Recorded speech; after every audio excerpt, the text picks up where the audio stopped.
అందరికీ నమస్కారం. ఈ వీడియో మీకు నచ్చినట్లయితే ఒక లైక్ కొట్టి ఓం నమఃశివాయ అని కామెంట్ చేయండి. మీరు ఇచ్చే ఒక చిన్న లైక్ మా ఛానల్ గ్రోత్కి సహాయపడుతుంది. మహాశివరాత్రి పూజా సమయం ఎప్పుడు? తప్పకుండా పాటించాల్సిన నియమాలేంటి? ఈ తప్పులు అస్సలు చేయొద్దు. మహాశివరాత్రికి ఉన్న ప్రాధాన్యత ఏంటి?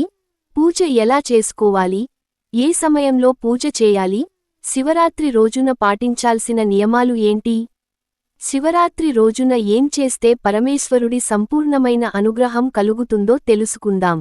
శివరాత్రి రోజు అర్ధరాత్రి సమయంలో పరమేశ్వరుడు ఒక అగ్నిలింగం లాగా బ్రహ్మదేవుడు, విష్ణుమూర్తి ఇద్దరి మధ్యలో ఆవిర్భవిస్తాడు.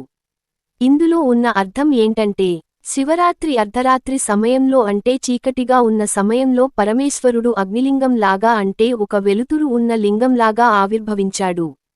శరీరం చీకటి, లోపల ఉన్న ఆత్మ వెలుగు. కాబట్టి శివరాత్రి రోజు శివుడు లింగ రూపంలో అవతరించడంలో ఉన్న అద్భుతమైన సందేశం ఏంటంటే, శరీరం అనే చీకటిలో ఆత్మ అనే వెలుతురిని అందరూ దర్శించండి అని పండితులు చెబుతున్నారు. ఆత్మే సాక్షాత్తు భగవత్ స్వరూపం అన్న సత్యాన్ని తెలుసుకోమని శివుడు మనందరికీ సందేశం ఇస్తున్నాడు. అందుకే మహాశివరాత్రి అంటేనే అందరూ ఇంట్లో దీపం పెట్టాక జ్వాలాయ నమః, జ్వలలింగాయ నమః, ఆత్మాయ నమః, ఆత్మలింగాయ నమః, పరమాయ నమః, పరమలింగాయ నమః ఈ 3 మంత్రాలు తప్పకుండా చదువుకోవాలి. ఇవి చదువుకుంటే శివానుగ్రహం వల్ల ఆత్మ సాక్షాత్కారం వైపు అడుగులు వేయవచ్చు. శివుడు తొందరగా అనుగ్రహిస్తాడు. శివరాత్రి రోజు తప్పకుండా పాటించాల్సిన నియమాలు: సూర్యోదయానికి ముందే లేచి తల స్నానం చేయాలి. కోపం తెచ్చుకోకూడదు. శాంతంగా ఉండాలి. శివరాత్రి రోజు ఎవరితో మాట్లాడినా శివ శివ అని పిలవాలి. గురువును పూజించాలి. గురువు పాదాలకు నమస్కారం చేయాలి. తప్పకుండా భస్మధారణ చేయాలి. పురుషుడు తడి విభూదిని ధరించాలి. స్త్రీలు పొడి విభూదిని ధరించాలి. శివరాత్రి రోజు అందరూ కూడా నుదిటి భాగం, వక్షస్థలం దగ్గర, భుజాలకు, నాభి ప్రాంతంలో విభూది ధారణ చేయాలి. తెలుపు రంగు వస్త్రాలే ధరించాలి. శివరాత్రి రోజున శివుడిని పూజించే విధానం: పార్థివ లింగం పూజ చాలా గొప్పది. పార్థివ లింగం, మట్టితో చేసిన శివలింగాన్ని పూజిస్తే చాలా మంచిది. మట్టిలో కొద్దిగా ఆవుపేడ కలిపి చేసిన శివలింగం అయితే ఇంకా మంచిది.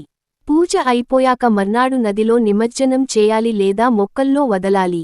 మట్టి లింగంతో చేసిన శివలింగానికి పూజ చేయలేని వాళ్లు ఏ శివలింగానికైనా పూజ చేయొచ్చు. శివరాత్రి రోజు మారేడుకి చాలా శక్తి ఉంటుంది. మారేడు దగ్గర ఆవు పాలతో తయారు చేసిన పాయసాన్ని ఎవరైనా శివ భక్తుడికి ఇవ్వాలి. మారేడు దగ్గర ఆవు నెయ్యి దీపం పెడితే శరీరాన్ని విడిచాక కైలాసం సిద్ధిస్తుందని నమ్మకం. ఏ సమయంలో పూజ చేయాలి? శివరాత్రి అంటేనే సాయంకాలం 6 గంటలకు ప్రారంభమై మర్నాడు సూర్యోదయం 6 గంటల వరకు ఉండే సమయం. చాలా పవర్ఫుల్. ఫిబ్రవరి 15 ఆదివారం సాయంత్రం నుంచి ఫిబ్రవరి 16 ఉదయం 6 గంటల మధ్యలో చేసే శివపూజకు చాలా శక్తి ఉంటుంది. అన్నింటికంటే గొప్ప సమయం అర్ధరాత్రి 12 గంటలకు లింగోద్భవ సమయం. అర్ధరాత్రి 12 గంటల నుంచి 12 గంటల 40 నిమిషాల మధ్య ప్రాంతంలో శివుడికి అభిషేకం లేదా పూజ చేసుకోండి. శివాయ గురవే నమః అని అనుకుంటూ పూజ చేసుకోవాలి. ఇలా చేసే శివానుగ్రహానికి పాత్రులు అవుతారు అని పండితులు చెబుతున్నారు. ఈ వీడియో మీకు నచ్చినట్లయితే ఒక లైక్ కొట్టి, ఇలాంటి ఎన్నో వీడియోల కోసం మన ఛానల్ని సబ్స్క్రైబ్ చేసుకోండి.